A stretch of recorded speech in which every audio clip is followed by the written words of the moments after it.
말했습니다.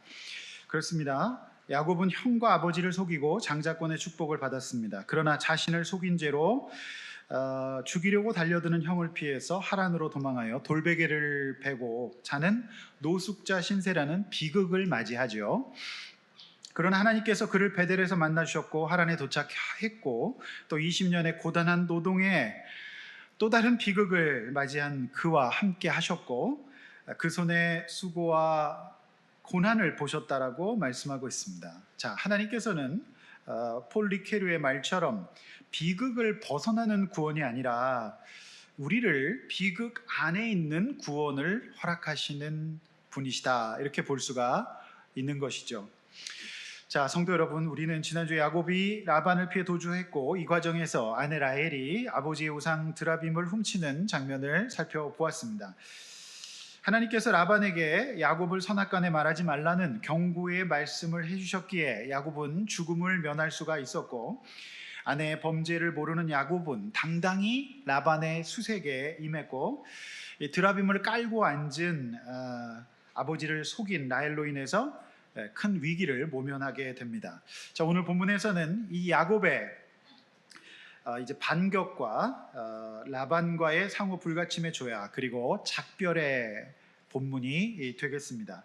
오늘 저는 내 고난과 손의 수고를 보신 하나님이라는 제목의 설교를 준비했는데, 하나님께서 20년간의 고된 라반 밑에서의 이 비극과 같은 야곱의 인생 안에서 어떻게 구원을 이루셨는가, 이것을 중심으로 함께 말씀을 살펴보려고 하는 것입니다.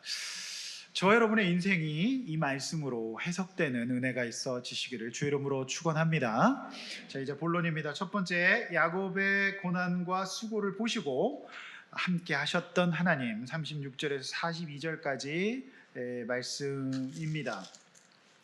자, 36절, 야곱이 노하여 라반을 책망할세 야곱이 라반에게 대답하여 이르되 내 허물이 무엇이니까 무슨 죄가 있기에 외삼촌께서 내 뒤를 급히 추격하시나이까, 이렇게 말하고 있습니다. 이제 야곱이 외삼촌에게 평생 하지 못했던 그 마음속에 있었던 원망과 또 분노와 회환을 전부 다 쏟아내고 있습니다. 아내 라헬이 아버지의 드라빔을 훔쳐 온 것을 몰랐던 야곱은 이때다 싶어서 수색해도 드라빔이 안 나왔기 때문에 지금 이제 승자가 되어서 이제 외삼촌에게 정말 그동안 못했던 20년간 쌓였던 울분을 이제 쏟아내고 있는 것이죠. 이때 아마 야곱은 막 울부짖으면서 그렇게 외삼촌 이 장인을 공격한 것으로 보입니다. 자, 37절, 외삼촌 라반이 결국 야곱의 모든 가족들의 장막을 다 지져보았지만 못 찾았고, 38절, 야곱이 총 20년을 라반 밑에서 일하게 됩니다. 그동안 그는 외삼촌의 양들과 염소들을 돌보면서 최선을 다했기에 가축들이 참 잘 자랐습니다. 상한 짐승들 없이 무럭무럭 잘 자랐고, 야곱이 양떼의 숫양을 먹지 않았다라고 말하는 이 뜻은 당시 고대근동의 목자들은 새끼를 낳지 않는 수장들을 일종의 수당으로 받을 수 있었지만 야곱은 그마저도 받지 않았다는 뜻이 되겠습니다. 자, 39절, 야곱이 아무리 목자로서 가축들을 잘 돌보더라도 야생 짐승이 찾아와서 이제 물려 찢기는 그런 사고들이 있기 마련입니다. 지금도 이제 축산 농가에는 이제 야생 짐승들이 이제 내려와서 이렇게 해를 끼치는 경우가 있지 않습니까? 그뿐만 아니라 허술했던 그 당시의 상황 속에서는 도둑놈들도 많았죠. 그래서 이 양떼들을 도둑질해가는 그런 사람들이 왜 없었겠습니까? 자, 보통 이렇게 양떼들을 돌보는 목자들이 주인에게 고용이 되어서 일할 때에는 이런 사고가 발생되면은 책임을 묻지 않았다고 합니다. 어쩔 수가 없는 거니까요. 짐승들이 이렇게 해야 되든지 도둑을 맞았을 때에는 아무리 지켜도 어쩔 수가 없는 부분이기 때문에 책임을 묻지 않았는데, 오늘 본문에 보면은 라반은 그마저 야곱에게 책임을 물어서 보상케 했다라고 하는 것을 알 수가 있습니다. 야곱이 그것을 스스로 보충했다라고 성경에 기록되어 있는 것을 보아서 야곱이 얼마나 지독한 사람이었는가를 라반이 얼마나 지독한 사람이었는가를 알 수 있게 되는 것이죠. 자, 40절 말씀 여러분 이제 보시면 내가 이와 같이 낮에는 더위와 밤에는 추위를 무릅쓰고 눈붙일 겨를이 없이 지냈다라고 말합니다. 그러니까 이 라반 밑에서 일할 때는 야곱은 이럴 수밖에 없었어요. 얼마나 낮에 더웠고, 지금도 참 더운데요. 그 유대 땅에 이 하란 땅, 이 팔레스타인 지역에 이 낮에 더위는 살인적이라고 합니다. 너무너무 덥고요. 또 밤에는 엄청난 기온차로 추운데 이렇게 이제 이 도둑으로부터 짐승으로부터 지키느라고, 왜냐하면 이제 다 물어내라고 하니까 잠을 잘 수도 없었던 고된 노동의 삶을 살았다는 것을 알 수가 있습니다. 41절 야곱은 20년 세월 동안 남들처럼 혼인 지참금이 없었기 때문에 당시의 지참금 시세 몇 배에 달하는 임금을 받지도 않고 두 딸을 위하여서 14년을 일했습니다. 그리고 마지막에는 이 라반에게 유리한 계약을 맺었죠. 부실한 것들을 본인이 기르겠다 하고 또 6년의 연장 계약을 해서 총 20년간의 이제 노동을 하게 되는 것입니다. 그 기간 동안에 이 라반은 얼마나 야곱에게 말을 바꾸고 약속을 파기하고 또 본인이 유리한 대로 말을 바꿔가면서 괴롭혔는지 모릅니다. 자, 42절 이때 우리 아버지 하나님, 아브라함의 하나님 곧 이삭을 경외하는 이가 나와 함께 계시지 아니하였더라면 외삼촌께서 이제 나를 빈손으로 돌려보냈으리다마는, 이렇게 얘기합니다. 하나님 아니면 외삼촌이 오늘 나를 그냥 돌려보내지 않을 뿐이라는 거 나는 잘 알고 있습니다. 이때 이 감정이 얼마나 복받쳤을까요? 20년입니다. 그동안 그가 한 고생을 생각해 보면 참 진짜 이루 말할 수 없습니다. 그래서 울분으로 이 마음을 이렇게 쏟아냅니다. 외삼촌은 절대 나를 그냥 주어서 보낼 뿐이 아니라 다 빼앗고 빈손으로 보낼 뿐입니다. 그러나 하나님이 내 고난과 내 손의 수고를 보시고 어젯밤에 외삼촌을 책망하지 않으셨습니까? 이제 하나님 아니면은 외삼촌이 지금 나를 곱게 보낼 뿐이 아니라는 것을 내가 알고 있습니다. 이렇게 말하고 있는 것이죠. 우리가 42절까지의 말씀을 통해서 두 가지 교훈을 얻을 수 있습니다. 첫 번째는 야곱은 잊을지 몰라도 하나님께서는 한시도 야곱을 잊지 않으시고 그와 함께 계셨다라고 하는 것입니다. 여러분이 성경을 잘 보시면은 야곱이 이 일하는 20년 기간 동안에 하나님께서 이제 나타나셔서 떠나라고 하시기 전까지는 특별한 하나님과의 교제는 잘 보이지 않아요. 그저 그는 생활인으로서 현실 속에서 최선을 다하는 모습을 볼 수가 있습니다. 사랑하는 아내 라헬을 얻기 위하여서 14년, 또 12명의 자녀를 먹여 살리기 위해서 최선의 삶을 살았을 뿐입니다. 너무 바빠서 기도할 시간도, 예배드릴 시간도 없을 정도로 너무너무 험악한 세월을 보냈다라고 하는 것입니다. 그런데 문제는 이 야곱이 하나님을 잊어버릴지는 몰라도 하나님께서 야곱을 잊어버리신 적은 없다라고 하는 것이죠. 저는 여기에 우리 신앙생활에 참 큰 은혜가 있다고 봅니다. 저와 여러분들은요, 살다 보면 또 여러 가지 이슈가 발생되고 또 급한 일, 절박한 일, 또 중요한 일이 생기면 언제나 이제 하나님을 좀 잊어버리기 마련이죠. 너무너무 바쁘고 또 먹고 살아야 하는 현실 속에서 우리는 타협하게 됩니다. 야곱 역시 그럴 수밖에 없었어요. 그러나 우리가 하나님 앞에서 하나님에 대해서 마음을 두지 못할지라도 우리 주님은 저와 여러분들의 인생을 끝까지 지켜보고 계시는 줄로 믿습니다. 한 번도 잊으신 적이 없습니다. 그래서 우리 기독교 신앙은 하나님의 주권을 강조합니다. 우리가 어떻게 열심히 한다고 해서 뭔가 복을 얻는 측면도 있겠지만은 더 중요한 것은 잊어버리고 까먹고 예배를 멈추는 우리지만 하나님께서 저와 여러분들의 인생을 끝까지 보고 계시고 잊지 않고 계셨다라고 하는 것이죠. 간밤에 하나님이 라반, 이 자신을 추격하는 그 외삼촌 장인 라반을 꿈속에 임하셔서 건드리면 가만히 두지 않겠다는 이런 개입을 하셨다는 이야기를 듣고 나서야 야곱은 도망길에서, 그래, 하나님이 나와 함께 계시는구나, 내가 하나님 잊어버리고 하나님 앞에서 현실에 충실하며 그저 살아갔을 사람인데 하나님이 31장 3절의 말씀을 잊지 않으시고 역사하고 계시는구나, 이것을 이제 깨닫게 되는 것이죠. 둘째는 하나님께서 우리의 고난과 수고를 보고 계신다는 것입니다. 야곱이 믿음의 조상 반열에 오를 수 있었던 것은 20년간의 고된 노동의 시간 속에서 자신이 감당해야 될 수고를 뿌리치지 않고, 오늘 우리가 본문에서 확인할 수 있었던 것처럼 마치 하나님이 보고 계시는 것처럼 그렇게 고난과 수고를 온몸으로 받아내고 있었던 것이죠. 성도 여러분, 여러분 고생하시는 거, 여러분 수고하시는 거 우리 주님 다 보고 계십니다. 할렐루야. 위로드리고 싶습니다. 네, 하나님이 아십니다. 여러분들이 얼마나 열심히 사시는지, 또 자녀를 기르기 위해서 얼마나 고생하시는지, 가족을 이끌기 위해서 얼마나 수고하시는지, 또 대한민국의 청년으로서 이 땅 가운데서 살아가시느라고 얼마나 수고하신지 우리 주님 다 보시고 계십니다. 그거를 우리가 잊지 않아야 합니다.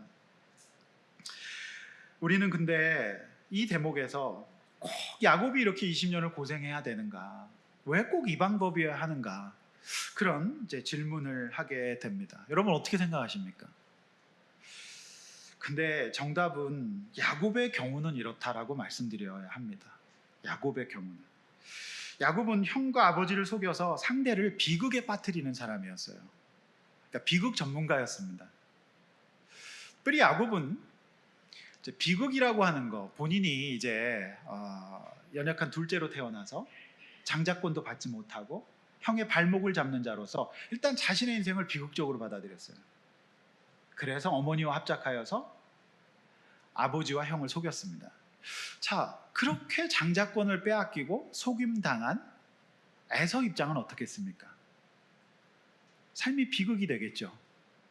그러니까 비극으로서 이제 우리가 구원받는 건데요, 야곱의 경우에는 오늘 이 라반을 만나는 이 방식이 아니고서는 절대 속이는 거, 이거를 극복할 방법이 없었어요. 그만큼 야곱이 좀 라반만큼 또 강한 사람이었던 겁니다. 그러니까 야곱이 이 라반 밑에서 20년이라고 하는 이 세월의 훈련을, 이 비극적인 훈련을 받을 수밖에 없었던 것이죠. 그러나 여러분 안심하십시오.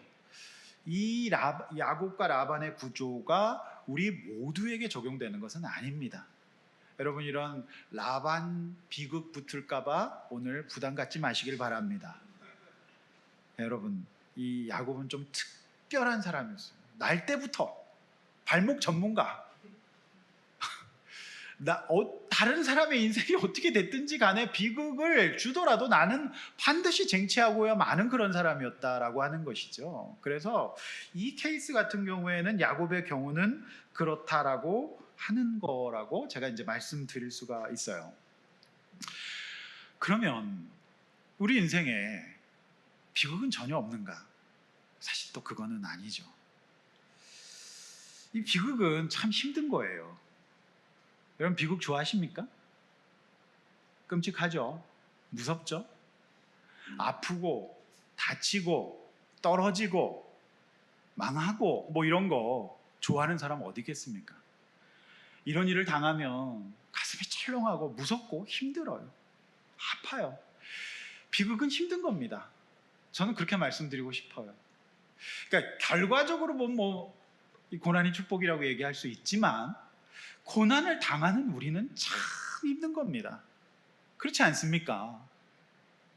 자식이 잘 되기를 바라고 아픔도 없고 자식이 정말 좋은 학교 들어가고 잘 살았으면 좋겠죠. 그런데 자식의 비극 앞에서 우리는 가슴이 찢어집니다. 너무너무 아프고 힘들죠. 비극은 그런 겁니다.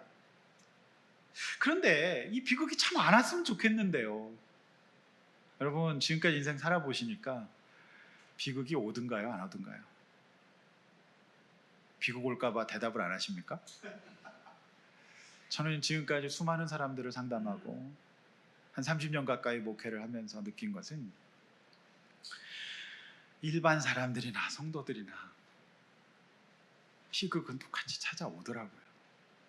이 찌는 무더위가 믿는 사람만 안 오는 게 아니지 않습니까? 장맛비는 우리 모두에게 내립니다. 그래서 저는 이렇게 말씀드리고 싶은데요. 비극은 참 힘든 거고요. 저는 우리 성도님들이 하나님께서 비극을 그치고 이제 비극을 옮겨주시기를 정말 기도합니다. 비극을 부른다는 게 말이 되겠습니까?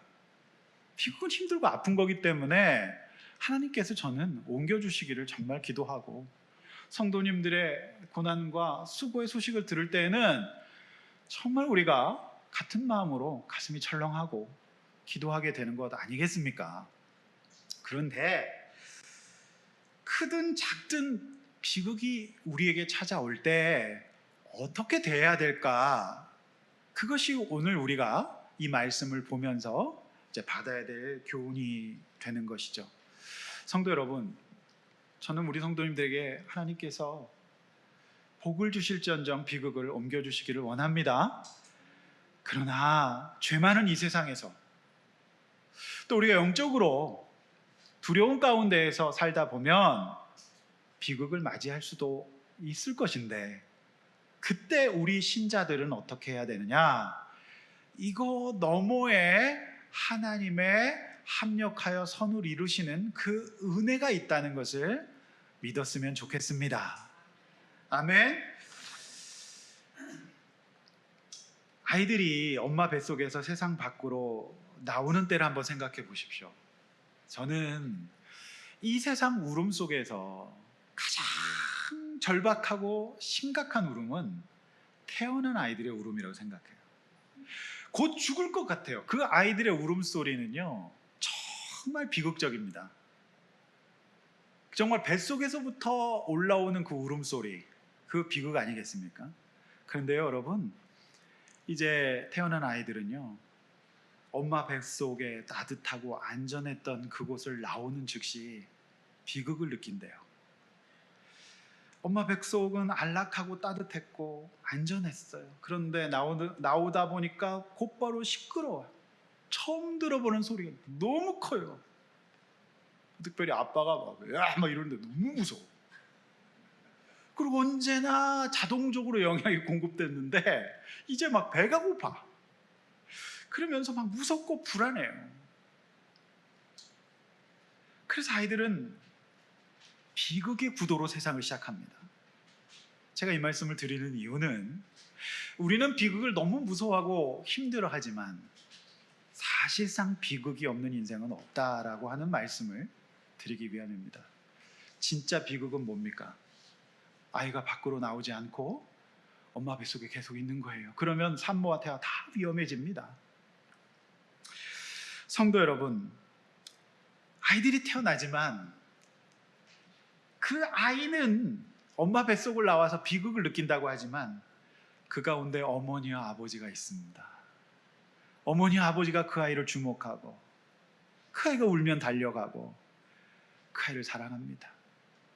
그리고 이 세상은 안전하단다, 엄마 아빠가 너를 지켜준단다 하면서 아이의 필요를 공급해 줍니다. 여러분, 마찬가지입니다. 우리가 이 세상을 살아갈 때 여러분이 경험해보지 않은 것들, 무서운 것들, 힘든 일들이 생길 때마다 우리 주님이 여러분과 함께 하시고 보고 계시고 듣고 계시고 돌보아 주시는 은혜를 기억하시기를 바랍니다. 그 은혜 아니면 우리가 어떻게 살아갈 수 있겠습니까? 하나님 앞에서 우리 모두는 다 어린아이이기 때문에 그렇습니다. 금요일부터 오늘 새벽까지 우리 교회 안수 집사님의 부친상 장례가 있었습니다. 요양원에서 힘든 시간을 보내고 계셨던 부모님을 이제 때가 되어 하나님께서 부르셨습니다. 그러나 여러분, 가족과의 헤어짐은 참으로 비극입니다. 왜 비극이 아니겠습니까? 그러나 우리가 알다시피 비극 너머에 천국의 소망이 있는 줄로 믿습니다. 죽어야 천국에 가지요. 십자가가 있어야 부활이 있는 것 아니겠습니까? 너무너무 이 가족의 소천은 힘든 문제지만 우리 예수 믿는 사람들 가운데에는 그 너머에 천국의 소망이 있는 줄로 믿습니다.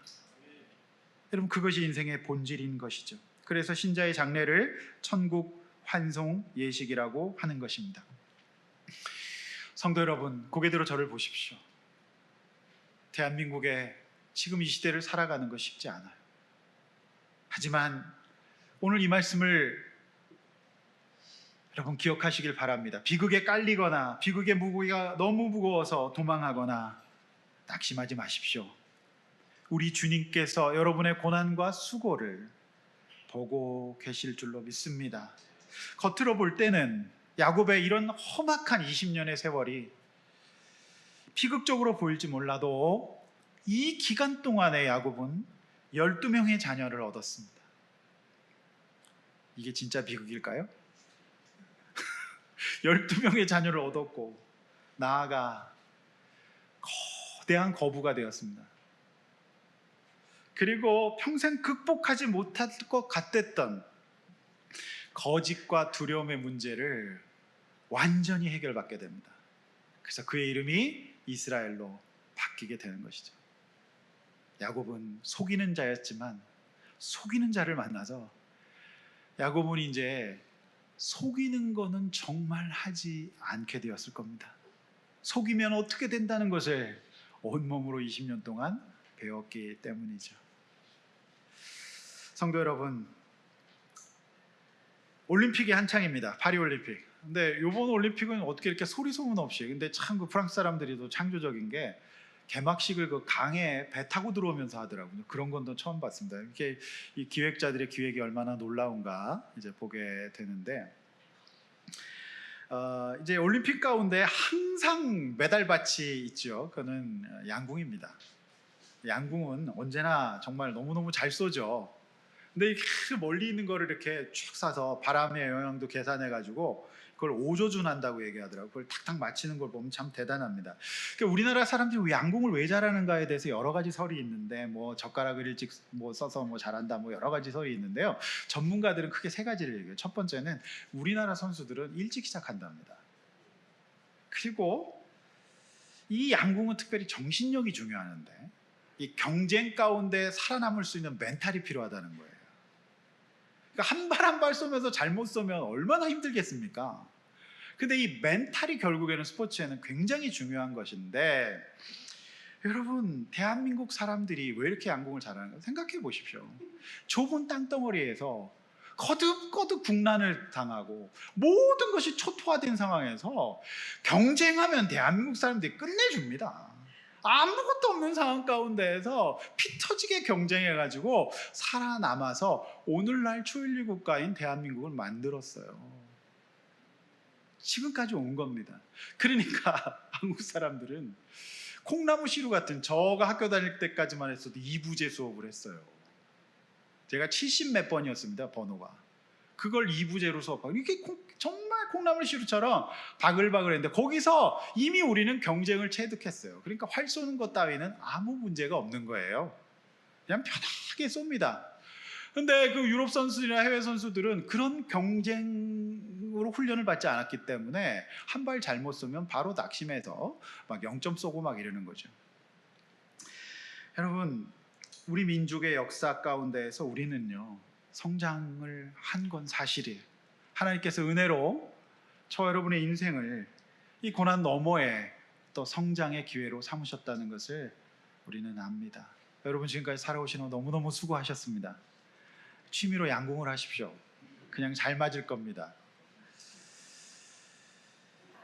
두 번째, 야곱을 성장시키시고 은혜로 구원해 주십니다. 36절 42절 자 43절 라반이 야곱에게 대답하여 이르되 딸들은 내 딸이요 자식들은 내 자식이요 양떼는 내 양떼요 내가 보는 것은 다 내 것이라. 여러분 참 여러분 이런 장인 만나면 참 힘듭니다. 응? 이런 장인 만나면 최악입니다. 예?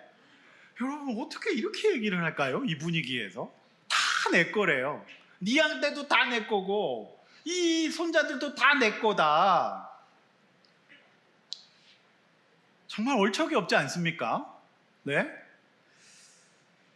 자, 라반의 자식들은 정작 그렇게 생각하지 않아요. 아버지가 어떤 사람인지 알기 때문에 이미 합의해서 떠나기로 한 상황입니다. 몇 년을 결혼 생활, 그 20년 결혼 생활인데 다 내 거래요. 내 품을 떠난 자식들은 하나님의 자식이고요. 속한 가정의 자식입니다. 그런데 라반이 왜 이럴까요? 이런 이유가 있어요. 하나님 모르기 때문에 그래요. 안다고 해도 형식적일 뿐 진정한 신자가 아니기 때문입니다. 라반은 뭘 믿었습니까? 드라빔을 믿었던 사람이에요. 그러니까 우리가 왜 신앙생활을 해야 되냐면요. 그리고 형식적인 것이 아니라 제대로 신앙생활을 하지 않으면 이렇게 말하게 돼 있어요. 하나님 아니라 우상을 믿죠? 그럼 그게 우상이 되어서 정말 말도 안 되는 말을 하게 돼요. 다 내 거라고 생각해요. 그 우상을 섬기면 결국에는 이런 멘탈로 살게 되는 겁니다. 그래서 여러분, 이런 말을 듣게 되시거든 상대를 불쌍히 여기십시오. 아, 이분이 드라빔을 믿고 있구나. 이렇게 생각하시면 돼요. 우리 하나님을 알아도요, 성령 충만하지 않고 형식적인 신앙생활 하잖아요. 자아중심적이 될 수밖에 없어요. 다 내 거다. 그래서 정말 신앙생활 잘하는 것이 얼마나 우리 인생에 중요한 문제인지를 다시 한번 생각하게 되는 것이죠. 자, 44절 이제 오라 나와 내가 언약을 맺고 그것으로 너와 나 사이의 증거를 삼을 것이냐. 자, 라반은 언약을 맺고자 합니다. 45절 46절 야곱이 돌을 가져다가 기둥으로 세우고 형제들이 돌을 모아 무더기를 만들고 47절 그곳에 이름을 여갈 하다 사두다. 그러니까 증거의 무더기라고 이름을 짓습니다. 야곱은 히브리 말로 같은 뜻의 갈르엣이라고 이름을 짓죠. 이제 고대 근동 사람들은 약속을 하면 이렇게 돌로 항상 이렇게 비석을 세웠거든요. 49절 이곳을 미스바라고도 했는데 미스바는 우리가 알다시피 사무엘에서 영적 각성의 장소가 되지요. 50절 만일 내가 내 딸을 박대하거나 내 딸 외에 다른 아내를 맞이하면 우리와 함께할 사람은 없어도 보라 하나님이 나와 너 사이에 증인이 되시느니라 이렇게 말하고 있습니다. 자, 라반이 야곱에게 이 분위기에서 왜 이런 말을 할까요? 우리는 그가 왜 사위 야곱에게 이런 부탁을 하는지 깊게 생각할 필요가 있습니다. 자, 이런 말을 하는 이유가 있어요. 뭘까요? 야곱에게 라반이 몹쓸 짓을 너무 많이 했기 때문이에요.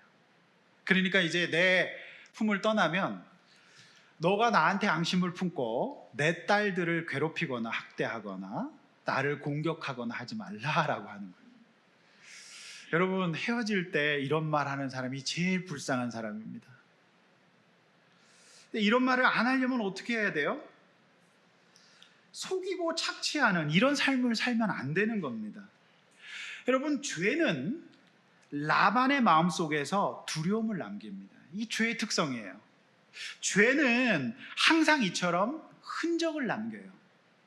그래서 평안을 뺏어갑니다. 우리가 하나님 앞에서 죄 짓지 말고 우상 섬기지 않고 살아야 되는 이유가 여기 있습니다.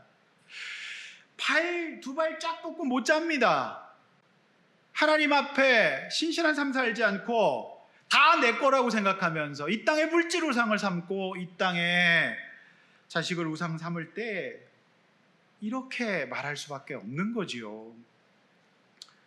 성도 여러분, 라반처럼 살지 않으시기를 바랍니다. 염려에 사로잡힐 수밖에 없어요. 우상 숭배는. 그래서 여러분 잘 한번 생각해 보십시오. 내가 너무 염려가 많다. 너무 근심이 많다. 왜 그럴까요? 라반의 삶을 살면 이러한 염려와 근심의 삶을 살게 됩니다. 그 이유가 뭘지를 우리 잘 한번 생각해 보시기를 바랍니다. 자, 51절 52절 라반이 또 야곱에게 이르되 내가 나와 너 사이에 둔 무더기를 보라. 이 기둥을 보자. 이 무더기가 증거가 된다. 내가 너를 넘어가지 않을 테니까 너도 나를 넘어오지 말아라. 해하지 말자 이렇게 얘기합니다. 참 안 됐죠. 보복 당할까 봐 두려운 거예요. 왜냐하면 지금 야곱은 굉장한 부자가 됐습니다. 보통 부자가 아닙니다. 처음에는 라반이 갑이었지만 이제 야곱이 갑이 된 거예요. 여러분, 영원한 갑, 영원한 을은 없습니다.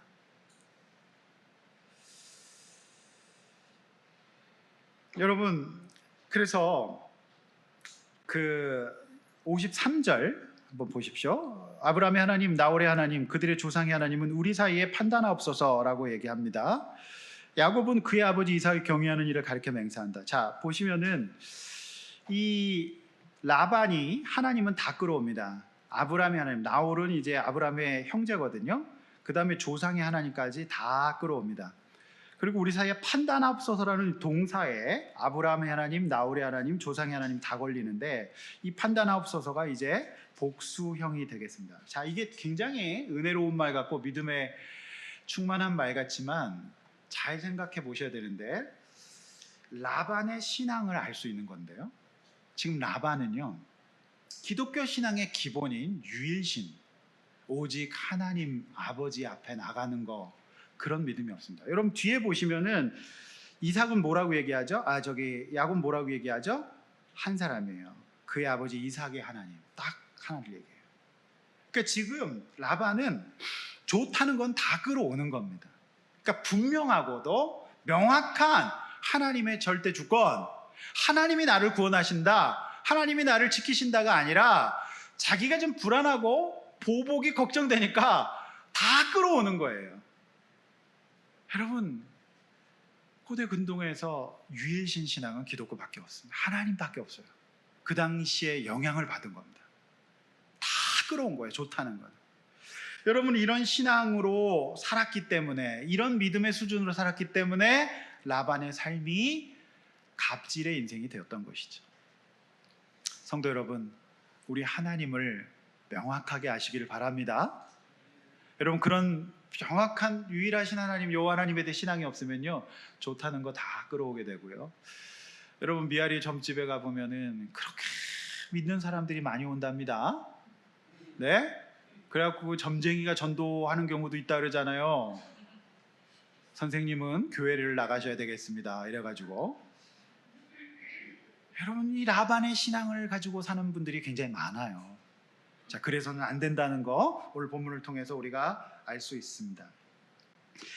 여러분, 그래서 이제 마지막 55절 이제 아름다운 작별을 하게 되죠. 야곱이 또 산에서 제사를 드리고 형제들을 불러 떡을 먹고, 그러니까 예배 드리면서 이제 밥 먹는 겁니다. 여러분, 예배 드린 다음에 식사하고 가십시오. 여기까지 예배입니다. 그러니까 제사 드리면서 밥을 먹죠.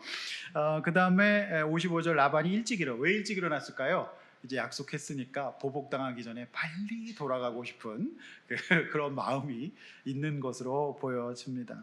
어쨌든 입 맞추면서 해피엔딩을 하게 되는 것이죠. 여러분, 저는 여러분의 인생에 실타래처럼 이렇게 막 엉켜있고 내가 풀 수 없는 문제를 하나님께서 풀어주시는 은혜가 있기를 원합니다. 자, 그러려면은 우리가 두 가지를 생각해야 되는, 첫 번째는 하나님 앞에서 믿음으로 최선을 다하는 선한 삶을 살아야 한다. 야곱은 베델에서 하나님 만나기 전까지는요, 거짓말장이었고 사기꾼이었어요. 그리고 굉장히 인간적인 사람이었는데 하나님 딱 만나고 난 다음에 인도받아서 하란 땅에 갔을 때부터는 이제 그는 자신의 처지와 형편을 받아들이고 현실 속에서 거짓말하지 않고 종의 삶을 충실하게 살아가요.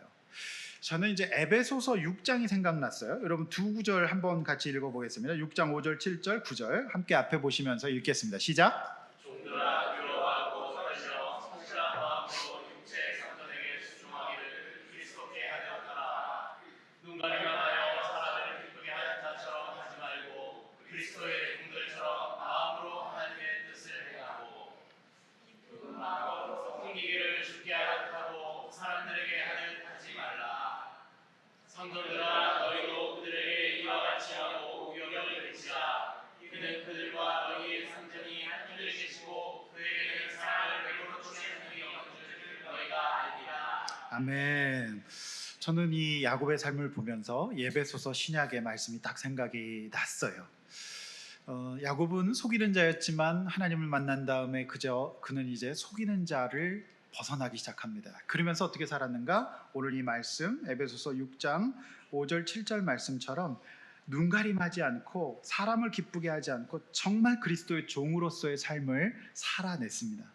즉 고난의 구조 속에서 고난을 벗어나는 구원이 아니라 고난 속에서 하나님의 말씀 붙들고 베델의 하나님 붙들고 현실 속에서 충실한 삶을 살아냈던 것이죠. 바로 이러한 삶을 살아낼 때 하나님께서 저 여러분 가운데 개입하시고 은혜 베풀어 주실 줄로 믿습니다.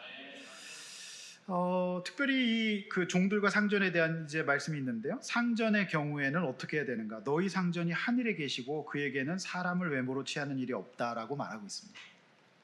그런데 여러분 라반은 어떻게 했습니까? 하늘의 하나님이 아니라 드라빔을 섬겼죠. 그리고 사람을 외모로 취했어요. 야곱 딱 보니까 빈털터리인데다가 얘는 내가 죽도록 부려먹고 이익을 취해야 되겠다라는 생각을 딱 한 거죠. 그러니 이런 두려움이 남을 수밖에 없는 것입니다. 성도 여러분, 우리가 하나님의 은혜로 구원받고 아름다운 작별을 하게 됩니다. 야곱이 정말 이런 그 두려움 가운데에서 벗어나게 되는 은혜가 오늘 이 본문에서 우리를 확인하게 됩니다. 얼마나 두려웠던가. 여러분 야곱은 3일 길을 먼저 갔죠. 그 다음에 이제 라반이 7일 길을 쫓아왔습니다. 그러면은 야곱이 총 며칠을 간 거죠? 10일을 간 겁니다. 그런데 이 하란에서 길르앗산 여기까지는 400km가 넘는 거리입니다. 그러니까 10일 길이니까요. 열흘 동안에 하루 40km 이상을 움직였던 겁니다. 여러분 마라톤이 몇 킬로입니까? 네, 풀코스 마라톤을 매일 열흘간 한 겁니다. 여러분 그 많은 애들 데리고 그 많은 가축들 데리고 얼마나 두려웠으면 죽기 살기로 이 도망길을 갔는지를 알 수 있습니다. 그런데 하나님께서 라반이 쫓아오게 하시고 더 이상 도망이 아닌 아름다운 작별의 기회를 마련해 주시는 하나님의 은혜를 맛볼 수 있습니다.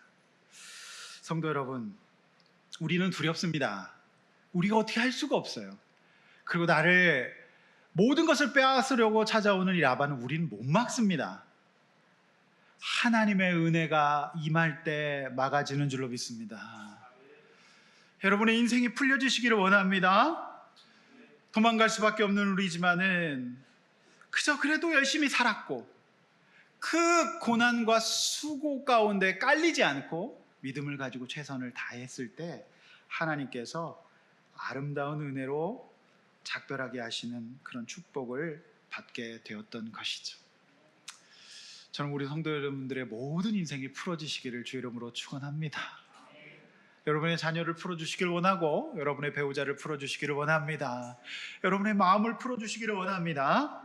인생은 한 문장으로 표현할 수 없는 복잡한 것이지만은 우리 복잡한 인생을 우리 스스로 풀 수 없습니다. 그저 우리는 야곱의 삶처럼 고난에 깔리지 않고 에베소 말씀처럼 나에게 주어진 삶 가운데 최선의 삶을 살아갈 때에 우리 주님께서 여러분에게 임하시고 풀어주시고 아름답게 화해하고 보낼 수 있는 이런 은혜가 임할 줄로 믿습니다. 말씀을 맺습니다. 삶이 고달프고 힘드실 때 하나님께서 저 여러분의 수고와 고난을 보고 계심을 믿으시기를 바랍니다.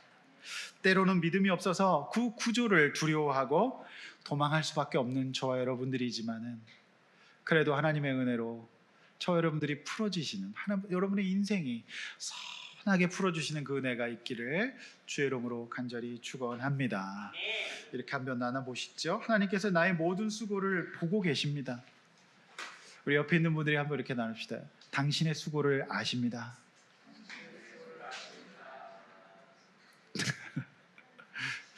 여러분 수고 아십니다. 정말 저는 한 분 한 분 하나님께서 여러분의 수고를 아신다고 꼭 말씀드리고 싶습니다. 그리고 구원해 주실 것을 믿으시기를 바랍니다. 야곱과 같이 20년의 세월을 통해서 우리는 그런 일이 없었으면 좋겠지만 그 일을 맞이했을 때 하나님께서 저 여러분들을 반드시 성장시키실 겁니다. 알지 못하는 크고 비밀한 선물 주시는 그 은혜 받는 저 여러분 되기를 주 이름으로 축원합니다. 우리 들은 말씀 생각하면서 찬양하고 기도하겠습니다. 은혜 아니면 살아갈 수 없습니다. 은혜 아니면 살아갈 수가 없네. 호흡마저도 주님의 것입니다. 호흡마저도 다 주의 것이니 세상 평안과 위로 내게 없어도 세상 평안과 위로 내게 없어도 예수 오직 예수뿐이네. 크신 계획 다 볼 수도 없습니다. 크신 계획 다 볼 수도 없고 작은 고난에 지쳐도 주께 묻게 나의 모든 삶 버티고 견디게 하시네. 견디게 하시네. 하나님 우리 성도들에게 은혜 주셔서 은혜 아니면 살아갈 수 없습니다. 은혜 아니면 살아갈 수가 없네. 나의 모든 것 주께 맡기니 나의 모든 것 다 주께 맡기니 참된 평안과 위로 주소서. 참된 평안과 위로 내게 주시 예수 오직 예수뿐. 크신 계획 다 볼 수도 없습니다. 크신 계획 다 볼 수도 없고 작은 고난에 지쳐도 주께 맡긴 나의 모든 삶 버티고 견디게 하시네. 하나님 은혜 주소서. 은혜 아니면 살아갈 수가 없네. 나의 모든 것 주님께 맡깁시다. 나의 모든 것 다 주께 맡기니 참된 평안과 위로 주십니다. 참된 평안과 위로 내게 주시 오직 예수뿐이네. 오직 예수뿐이네. 성도 여러분 함께 기도하기를 원합니다. 혹시 비극 가운데 계십니까? 하나님께서 나를 버리셨다. 왜 내 삶은 이런가라고 생각되십니까? 여러분 그렇지 않습니다. 도망가는 야곱이지만 하나님은 그를 보셨고 그와 함께 하셨고 그를 보호하십니다. 여러분 하나님의 은혜로 하나님 내 인생 가운데 모든 것들을 하나님의 은혜로 풀어지는 인생이 되게 하여 주시옵소서. 내 배우자, 내 자녀, 내 사업, 내 건강 하나님 풀어 주시옵소서. 하나님 은혜로 살아가게 하여 주시옵소서. 여러분 각자의 삶의 은혜를 달라고 주 한번 외쳐 기도하겠습니다. 주여